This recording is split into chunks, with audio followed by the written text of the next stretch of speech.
Allison Arwady, Commissioner at the Chicago Department of Public Health. I'm joined by Dr. Geraldine Luna, Medical Director at the Chicago Department of Public Health. We're here to give a COVID-19 update. I'll do that in English, and then Dr. Luna will follow in Spanish, and then we'll have an opportunity to take your questions. So first of all, we want to start with an update to the travel advisory. And as you have been hearing, the news around the country on COVID-19 is not good. There are now 14 states and 1 territory on Chicago's travel advisory. So today we added 9 states: Alabama, Alaska, Arizona, Kansas, Mississippi, Oklahoma, Tennessee, Texas, and Wyoming. They join the states that were already on the list: Arkansas, Louisiana, Missouri, Florida, and Nevada, as well as the Virgin Islands. As a reminder, these states are added to the travel advisory list when they are seeing surges in COVID-19 cases, specifically more than 15 cases per 100,000 population per day. And as another reminder, people who are vaccinated, the travel advisory does not apply. For people who are unvaccinated, if you are traveling from one of these states in orange, you need to either get a negative COVID-19 test or quarantine for 10 days upon return. I also wanted to get a little more detail into this and give you a sense of the fact that here in Chicago, we remain actually in quite good control for COVID, but that is not the case around the country. And to put that in some perspective, on this map here, the lightest yellow, which includes Chicago and the area around us, are parts of the country that are still averaging fewer than 10 cases per 100,000 per day. As you see those numbers go up, the number of cases grows significantly. And there are a number of counties. The darker the red, the higher number of cases. And there are some counties where we're seeing levels back over 100, even 150 cases per 100,000, literally 10 times the rate of what would put the state on the travel advisory. So I know there's a lot of concern about COVID here in Chicago. I'm glad for that concern because I want people to take this seriously, and I want people to get vaccinated if you haven't already. But this is the Delta variant spreading across the U.S. It is now making up more than 80% of the cases here in the Midwest region and really across the country. I also just wanted to highlight that very clearly cases are tracking along with vaccination rates. If you look at this graph here, this is just over the last couple of months. What you see, that black dotted line is showing Louisiana, for example, the state that currently has one of the highest cases per 100,000. But then in blue are states in the south, and then in pink in the west, in green in the Midwest, and in red in the west. And the reason that we are seeing differing rates of those increases is because we are seeing differing rates of vaccination. So the West and the Midwest, different rates than in other settings. All right, let's look at our situation here in Chicago. So here in Chicago, as a reminder, this is the same risk matrix that we have been using throughout COVID, even before there was a vaccine available. And all of the metrics that we're following are currently in the lower risk tier. So specifically, we're averaging 165 cases per day of COVID-19. That is increasing. I expect that we will cross the 200 mark and move into moderate risk probably within the next few days. Our test positivity is at 2.6%. That is also increasing. It's still in the lower risk category, and if we get over 5%, that's when we would move into moderate risk. Our number of hospitalizations is just at the very low end of our lower risk category. You can see we're currently averaging about 101 non-ICU beds a day, and then we're averaging about 32 ICU beds a day. So overall, we do remain at lower risk, but we are moving in the wrong direction, and that's part of why we've been sharing the news with you more frequently as we've been seeing increases.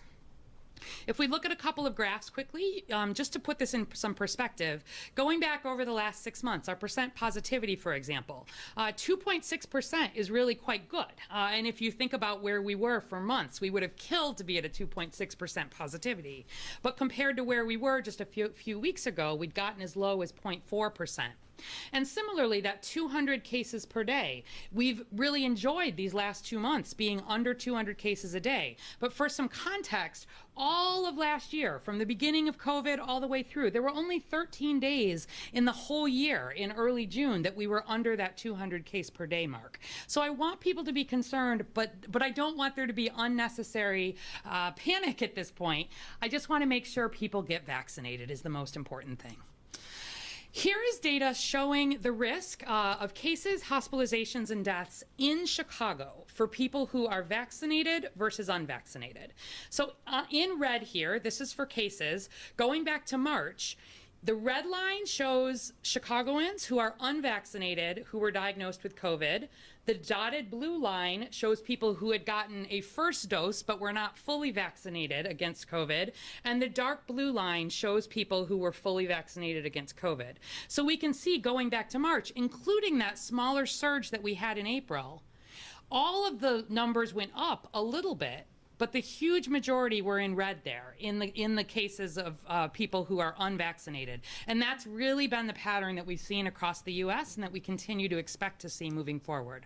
If we look at hospitalizations over that same time period, similarly in red, this is giving you hospitalizations of unvaccinated Chicagoans. And then in that same time period, the dotted line partially vaccinated and the dark blue line fully vaccinated. And you can see the risk of hospitalizations in the blue there for fully vaccinated Chicagoans is almost to zero. And it's been really great to see how protective the vaccine has been. And then finally with deaths, again, this is just the last 3 months, so not during or going back to March. And again, the highest rates by far in people who are unvaccinated. You see that dotted line of people who are partially vaccinated, and then really very low, near zero, the rate among people who are fully vaccinated. And just to put a more specific number on this, 97% of our hospitalizations and 97% of our COVID deaths going back to January have been in people who are not fully vaccinated. Let me say that again. 97% of the hospitalizations and the deaths here in Chicago in people who are not vaccinated. And if we look at the specific numbers, there have been 788 when we last ran these numbers.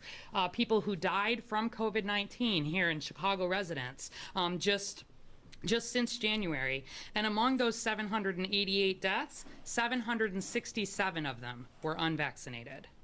And of the few who were vaccinated, the median age there was 79. Everybody had underlying conditions.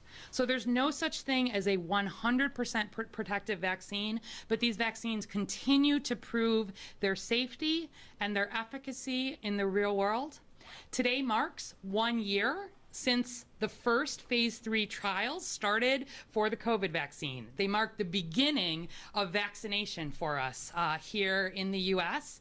And I hope people who have been waiting and seeing, which I've heard a lot, now feel confident where we literally have billions of people who have been vaccinated and a whole year since we've started vaccinating folks here in the US. Now is the time to get that vaccine. You want to be a blue line on these graphs. You want your risk of cases, hospitalizations, and deaths to be low.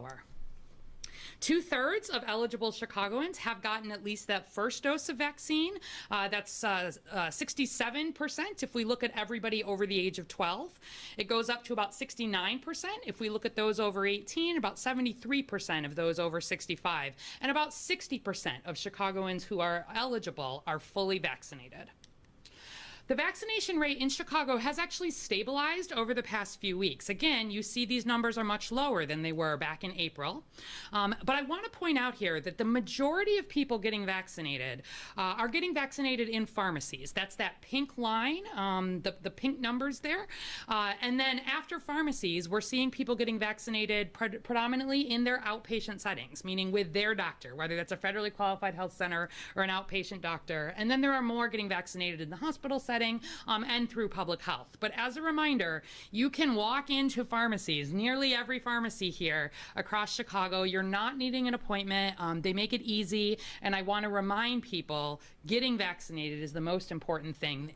You will get the same card. We got this question, regardless of where you get vaccinated. But please make that decision to get vaccinated today. We continue to focus on vaccinating both adolescents and seniors. We're making the most progress each week in that 12 to 17-year-old group, which is good, because that's the group, particularly as we're looking toward heading back to school, that we'd like to have as protected as possible. But you can see we still have a ways to go for both our younger Chicagoans and those over 80. And we're continuing to focus on vaccinating Black Latinx and Black non-Latinx and Latinx Chicagoans. You can see about 41% of Black Chicagoans have gotten at least a first dose of vaccine, about 49% of Latinx, compared to more like 62 to 65% of white and Asian Chicagoans. And we know that COVID has hit harder in the Black and Latinx communities, so particularly there, would encourage folks to please take advantage of the safe, effective, free, and available vaccine. Finally, I want to talk about Lolla because I know people have questions. So where we're thinking about attending Lollapalooza and how to attend safely, I want to remind people to enter, you must bring a printed copy of your vaccine card, vaccine record, or a negative COVID test taken within 72 hours of the day that you're coming into Lolla. You need to activate your festival wristband and register for cashless. And then if you're unvaccinated, we're recommending you wear a mask throughout your time on site. Also, just as a reminder, only clear bags are allowed, and there are no liquids allowed to be brought into Lollapalooza.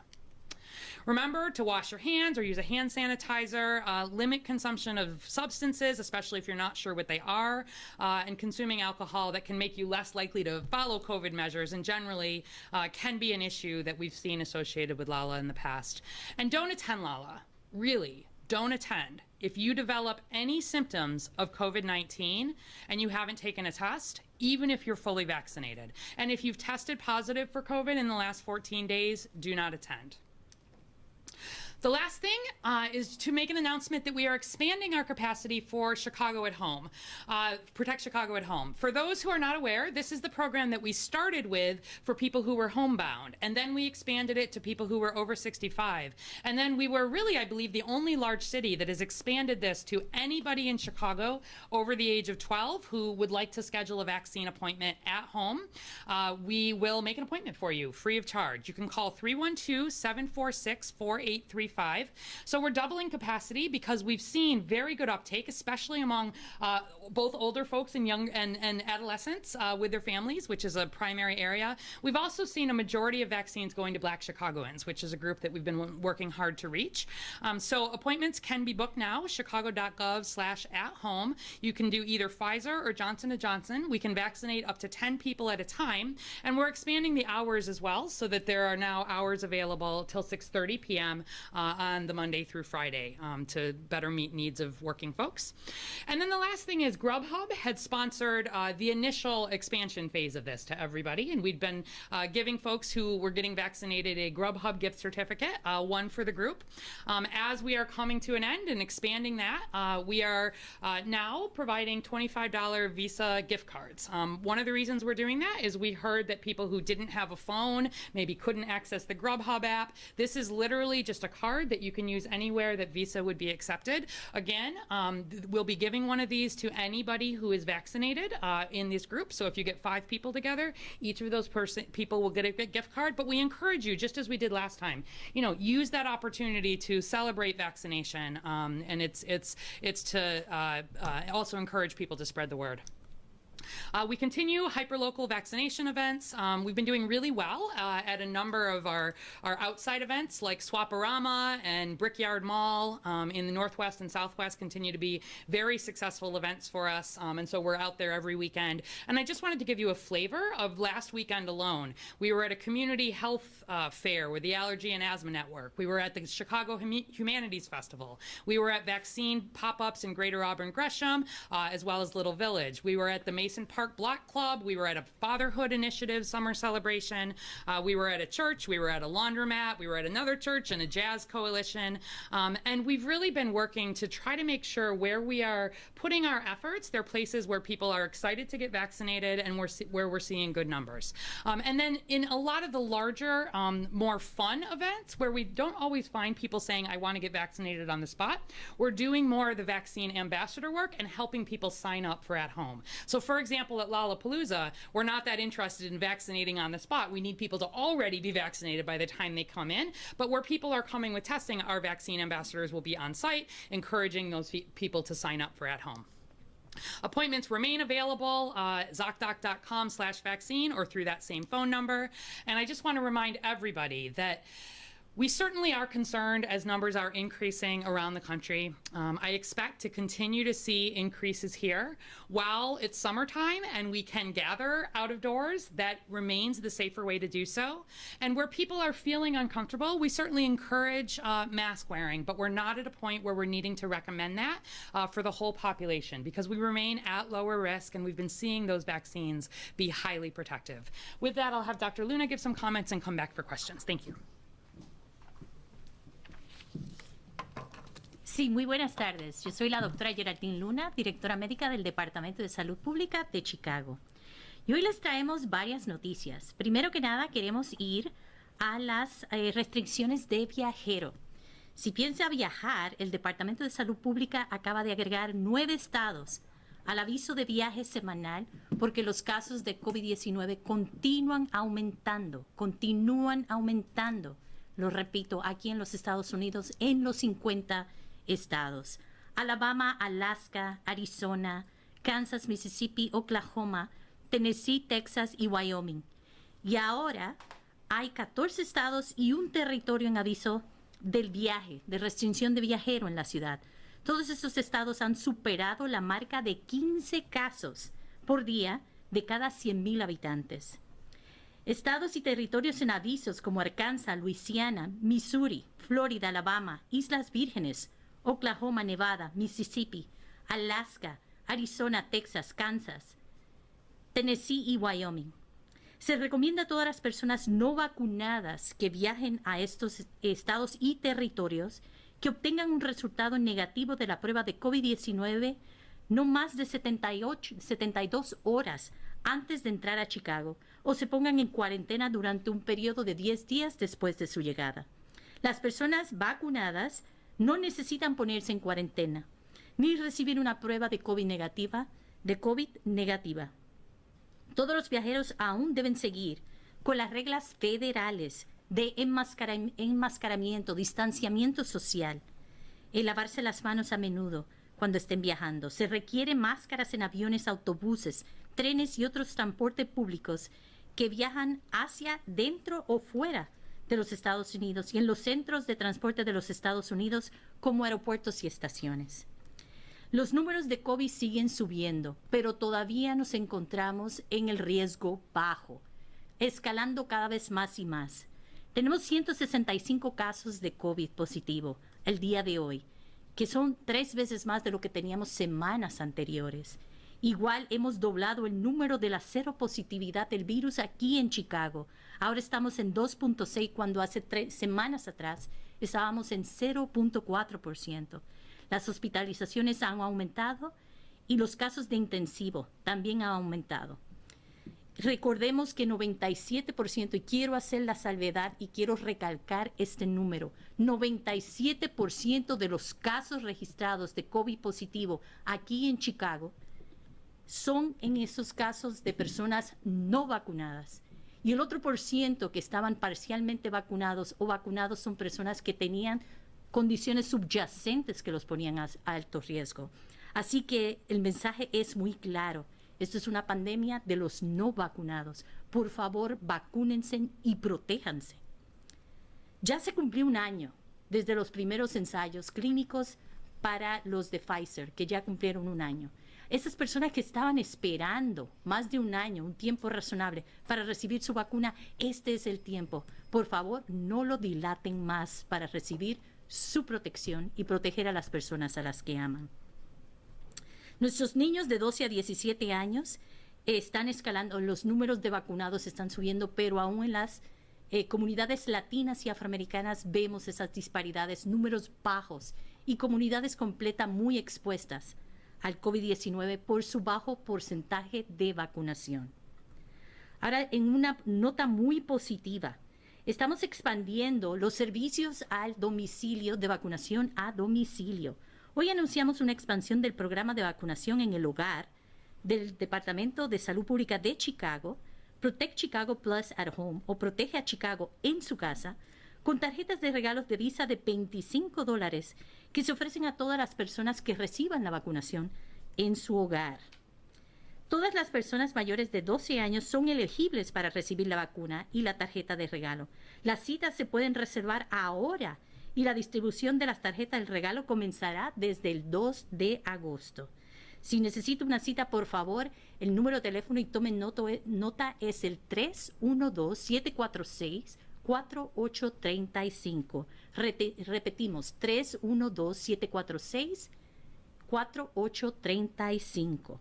Desde sus inicios, Protect Chicago at Home, o Protege Chicago en su hogar, ha estado operando casi a plena capacidad y la ciudad ha agregado proveedores adicionales para ampliar las citas. Ahora, para satisfacer las grandes demandas actuales y vacunar a más habitantes, la ciudad está duplicando la capacidad a 900 citas por semana y extendiendo las horas de operación los días de la semana de lunes a viernes de 8 a 6:30 de la tarde. La capacidad adicional debería disminuir los tiempos de espera para las citas en el hogar que actualmente están completando y se reservan con 2 semanas de anticipación. O sea que si pone la cita ahorita, serían 2 semanas después, pero con esta nueva capacidad y expansión, esperamos que las citas se puedan dar mucho antes de ese periodo. La vacunación en el hogar ofrece la posibilidad de elegir entre las vacunas Pfizer para todas las personas de 12 años en adelante y Johnson & Johnson para personas que parten de 18 años en adelante.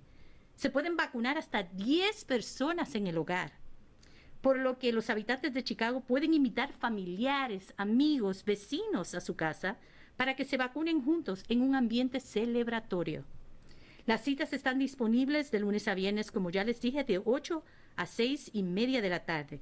Hasta la fecha, la ciudad ha administrado vacunas a más de 5.800 habitantes en Chicago en sus hogares, lanzando inicialmente en marzo para las vacunas de las personas mayores confinadas y ahora para las personas que tienen discapacidad, y ahora toda persona mayor de 12 años en adelante califica. Cualquiera que sea tu necesidad, puedes llamar y puedes recibir tu vacuna en el hogar, aunque no tengas una necesidad imperante. Igual, si te sientes cómodo recibiendo tu vacuna en el hogar, por favor llámenos, hagan cita y reciban esa vacuna. Es el único programa de vacunación domiciliaria a pedido que está disponible a todos los residentes de 12 años en adelante en los Estados Unidos, y eso es un gran motivo de celebración. Para programar una cita, acuérdense, es el 312-746-4835 o pueden visitar la página web chicago.gov/@home. Gracias.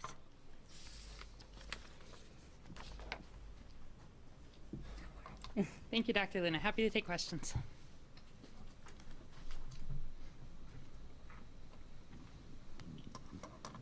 Thank you, Dr. Arwady. When Lala was first announced, it was going to be, you had to show your vaccination card or a test 24 hours. Now it's 72 hours. Why the change? Sure. So when we initially made that announcement, months ago at this point, before reopening, we had made a decision and announced that we wanted to have testing or vaccination available. And we did say the 24 hours at the beginning there. However, when we started actually looking into operationalizing this, what we see is all over the country, 72 hours is the more typical standard. And that's primarily because if people are getting a PCR test, it actually takes more than 24 hours for that result to return. And so where you look at, in New York, where they've required testing to get into indoor spaces, if you look even here at our Smoke Fest, if you look at any of these, 72 hours really is the standard. And so we made that decision after we had gone ahead with reopening, and all of the written guidance really since then. So it was really about us looking to see what was practical, and then also what is in line with standard practices. There's, of course, been some debate among other prominent doctors who think that perhaps Lala should have been canceled. As an epidemiologist, are you confident it will not turn into a super spreader? So what I can say is that first, I really want to emphasize that we have done everything, and I really want to thank the folks who put on Lollapalooza for taking this extremely seriously. If you think back months ago, it was not a small thing to say we're going to require vaccination and testing or testing. There was a lot of debate about that, and they've really gone beyond that too. Everything from they've looked at their air handling for any of their indoor spaces and improved that. They're doing all the things with making masks available and making sure that all of their backstage workers are vaccinated and ensuring that the ticket takers are tested, and have really gone, I think, above and beyond. And particularly where you compare this to a lot of other festivals around the country. I mean, if you look at Summerfest, for example, which is the largest music festival scheduled in Milwaukee, no COVID protocols in place of any kind.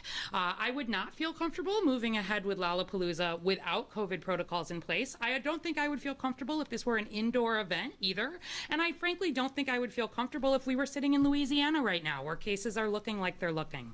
But where we are right now, we're taking COVID seriously. And I can't promise that there won't be any COVID cases associated with Lolla. When you're having this many folks who are coming through, almost certainly there will be some cases. But I'm confident that the combination of what we know about limiting risk in outdoor settings, pairing that with vaccination and or testing, and ideally mostly vaccination, which is what we expect, as well as all the other mitigation factors. I'm certainly hopeful that we won't see a significant problem, and I certainly know we're being a lot more responsible than many other settings that are just as large that are gathering around the country. So I'm trying to imagine, as people come in the past, you often see the shot of everybody running on in, but obviously they have to have their ticket checked first. If they have to show a printed copy or something of their vaccination card, or perhaps it's on their phone or the negative test, is that going to cause some kind of public safety issue? I see a line going for blocks and blocks. Yeah. Maybe I'm misreading how that all is going to happen. Yeah, so again, the Lolla team has really been working on all of these logistics and thinking about having sort of some separate checkpoints for the wristband versus the vaccination records. One of the reasons we are really asking people to bring that printed record is because we expect that can speed that up. As you know from, going through an airline check, if people are trying to fumble for their phone and their digital, it can really slow things down. So having that printed available, with your identification is one way to speed that up. But they're being serious. Like, we want to check this, and we want to make sure that people have those requirements. So maybe do leave a little extra time if you're coming to see a particular band, and please have some patience. We're doing that just to help everybody keep as safe as possible. And one other piece is I would just remind people, in a lot of ways, we have less concern about the event itself, which is outside and has restrictions around it, and I have more concern if people are having parties inside and gathering. So particularly if you're unvaccinated, please make sure that you're, masking in settings that would be higher risk in indoor settings. So when do you see us reimposing this mask mandate? Is it going to happen at the 200 plus, or is it at the 5%? Okay. So, or both. Yeah, so we're always looking at a number of metrics, all together, and that's why that risk matrix that we use right up at the top, where we say when we move to 200 cases, for example, that's when we move from low risk into moderate risk. When we move to 400 cases per day, that's really when we move from moderate into high risk, honestly, higher risk. And that 400 cases per day is the equivalent of our travel advisory, if that makes sense. Like, when we're at 400 cases a day in Chicago, that's 15 cases per 100,000 per day, which would put somebody on our travel advisory. So from my standpoint, if we get to a point where we're at that higher risk, it probably would make sense, just as we're recommending, other settings where the risk is higher for people to, to mask and test and potentially think about avoiding travel. So when we get over 200, we start certainly watching more closely. We may make some recommendations around people who are older or have underlying conditions. And I certainly encourage people who are concerned, I continue to wear my mask often when I'm walking into an indoor place in particular, unless I'm able to assess that everybody's unvaccinated. As soon as I'm in a setting where everybody's unvaccinated, I take it off and I'm really not concerned. But my feeling is we want to make sure, if we are moving to particularly a mandate around masking again, even for people who are unvaccinated, I want to do that based on our local data and our local risk. And I want to do it at a time where really the risk is significantly higher. At this point, luckily, it remains in that lower risk. And so I wouldn't be surprised if we get there. We may. But getting more, if you're worried about it, get talk to anybody you know about getting vaccinated, because it really is where more folks are vaccinated, the risk drops for everybody. And we've seen that so clearly regionally. Kind of a follow-up on the question that Marianne just asked. In light of the expected announcement from the CDC in about an hour and a half regarding their mask mandate, does that have any bearing on your view of what we do here? Yeah, so certainly, we'll see what that formal announcement is. I would expect, the CDC knows, just like all epidemiologists know, that really risk is local. And the risk in, Louisiana is not the same as the risk in Chicago right now. So, I wouldn't be surprised if they, perhaps are recommending, and we think both about populations at higher risk, right? So like I was saying, might we see something around folks who have some of these immune conditions, that might want to be more careful. I could see us potentially doing a recommendation around that if we got to a higher point. Or, might they actually recommend that, in some of these states, not dissimilar from what we were seeing on our travel order, really the risk is high enough that the recommendation would go for masking for everybody. If I were in one of these states and I were making those decisions, I would be making that recommendation for masks for everybody. And so my guess is CDC is perhaps trying to just weigh in a little bit on some of those conversations. They're trying to make sure that I would hope that the data, that we're doing this in a data-driven way and less of a politically charged way. Dr. Arwady, but does this again set up a confusing situation for folks to navigate in terms of what the CDC is saying, what you're saying at a time when we have tons of people coming into Chicago from out of town? Yeah.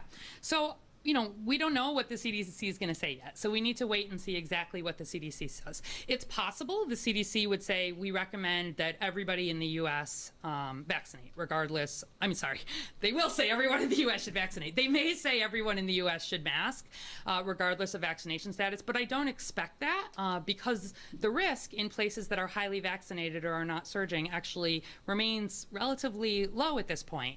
And for me, I really want to use, if we make that particularly a mask mandate, that's going to be, number one, if we have a variant that the vaccines do not protect against, right, where there's really a high risk, no question about it, we have to, continue using those masks. But otherwise, if we're really surging to a point, and if you think about the numbers, remember, when our numbers in Chicago are low, the chance of you running into somebody with COVID is low, right? It's just that. It's sort of the numbers of chance.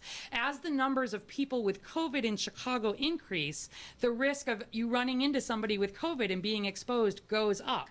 And then whether you get sick from that person, the biggest difference is whether or not you are vaccinated. So while the numbers here remain low, and our hospitalization rates, our death rate, they're very low at this point, the risk to an individual Chicagoan actually remains quite good.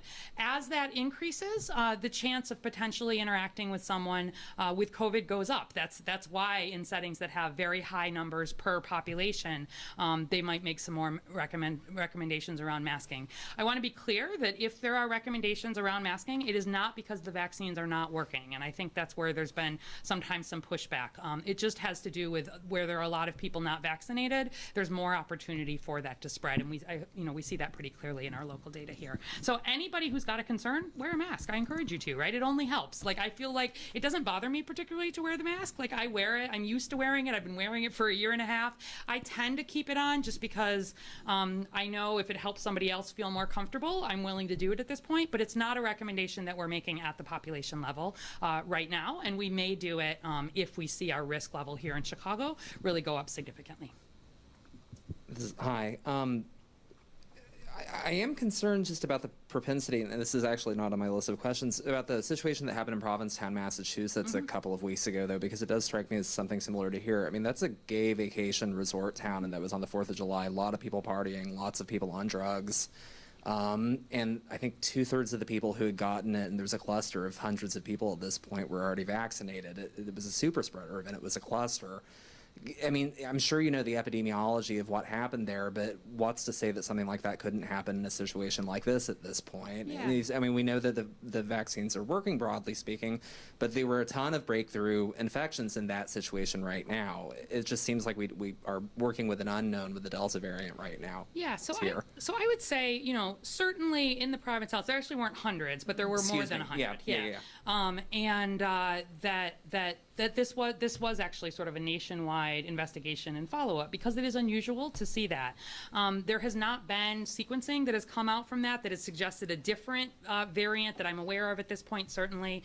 But we've followed up even people who were in Provincetown who live, you know, in the Chicago area. That's something that we will historically do here. And we've thought a lot about and had conversations about, you know, that particular network. So here in Chicago, you know, Market Days, for example, coming up is a really popular event with you know, gay and lesbian Chicagoans, and we're doing some proactive messaging and thinking for folks knowing that there may be people again in that network, because remember, it's that network, it's the people who you are closely associated with. If that is a very highly vaccinated network, that's generally protective, but it's not 100%. And so yeah, we're certainly looking at that, but it's not something that where you look at the level sort of across the U.S. And that's one reason why it's good to have, you know, this national view from CDC. We've continued, and you know, here in Chicago too, to see these vaccines be very protective, but they're not 100%. Okay, going back to the questions I actually had, given the likelihood of exposure at Lollapalooza, do you recommend that attendees get tested after the festival or take precautions during or afterward? This is both for vaccinated and unvaccinated attendees. Yeah, so again, I don't, you know, in an outdoor festival, if someone is concerned, and particularly I would also encourage, you know, like, masks can help, and perhaps not going to the mosh pit, right? If you're thinking about having, you know, being at this festival, I also am pretty confident that people are able, if they have, you know, are more concerned, to not only be outside by definition, but to also do some more distancing, right? To stay back from the very front of the stage. Where somebody is fully vaccinated, you know, I'm not recommending testing after this event. And for people who are even not vaccinated, I'm not recommending universal testing.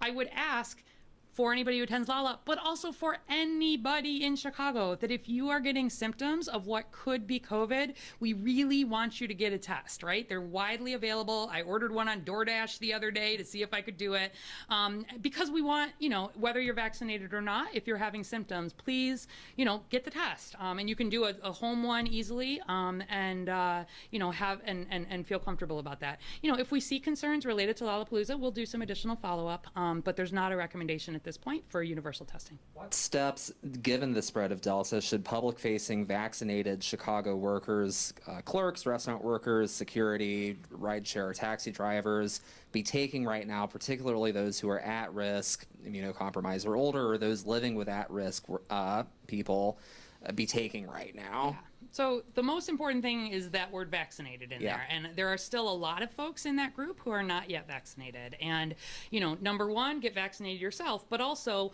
anybody in your workplace, right?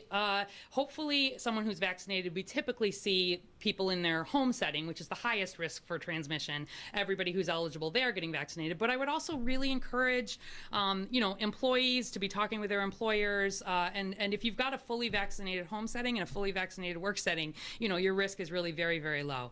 I think in terms of, you know, masking and distancing and some of that, there are different decisions that different settings and employers are making. And I've not seen anywhere, thank goodness, that has said you may not wear a mask, right? And so, you know, in the city of Chicago buildings, for example, like at CDPH, we've continued to have people wear masks in the public spaces, and then take them off if they're in meeting rooms, et cetera, where everybody is fully vaccinated. But different folks will be making some of those different decisions. For drivers, it's still a requirement. That's a federal requirement that everybody must mask on all forms of public transportation. That includes the L, that includes Uber and Lyft, that includes airplanes, that includes buses, that includes trains.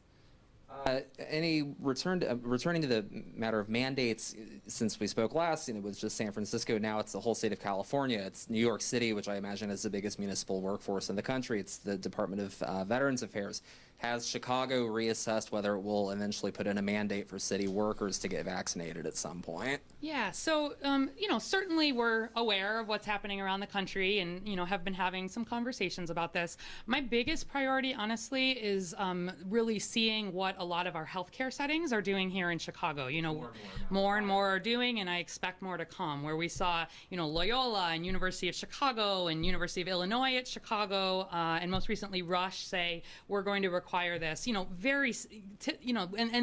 do that for a lot of other vaccinations.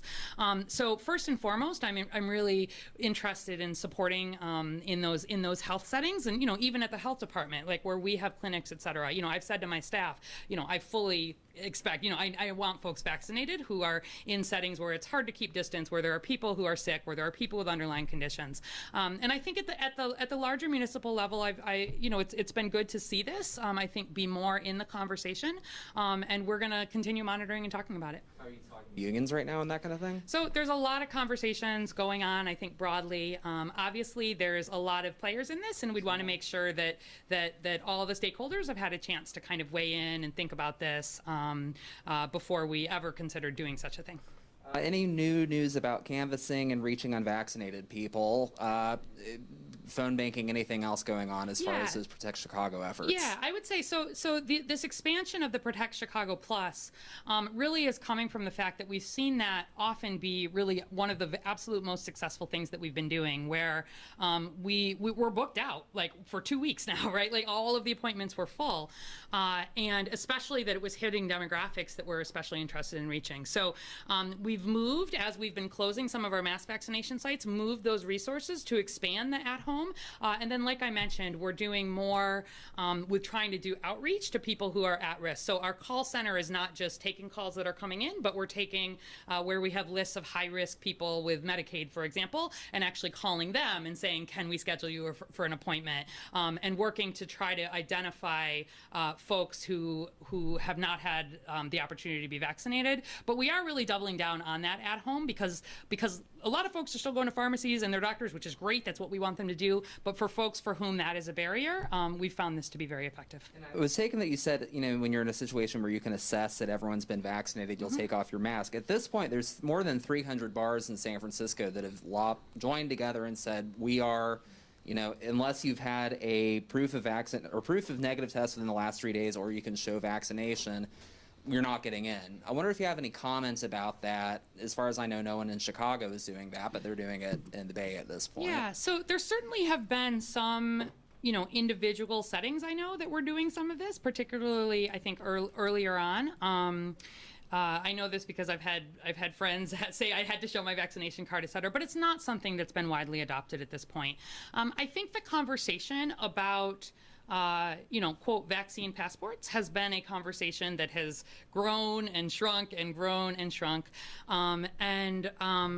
I think, while we're on the rise here, and particularly as we head into the fall and winter, I think there is more appetite than there had been to think about where businesses, for example, might be interested in doing that. Are there technological ways to support that? Are there ways to get behind doing some of that? But it's not something at this point we've seen highly operationalized. California is surging quite a bit more than Chicago is too.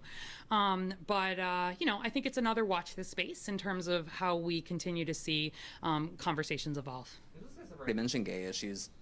I mean, we're going to be on market days after this weekend. Is CDPH doing anything particularly to get ready for that, given the fact that rates are increasing and will surely be increasing more 2 weeks from now than they are right now? Yeah, so people are coming from all over the country to Chicago. Yeah, exactly. In 2 So weeks. I mentioned it because it's an example. I think Lolla tends to get a lot of attention, but we have a lot of gatherings that bring people, and we really try to keep track of those. And in this case, particularly because of the situation in Provincetown, right, have been talking and thinking about what can we do to educate and make sure that there's information out in advance of that. But we do that for a whole variety of things, and there are lots and lots of settings, especially out of doors in the summer, where Chicagoans are gathering. Again, if folks are vaccinated, risk really is low. Thank you. Can I just ask one more? Sure.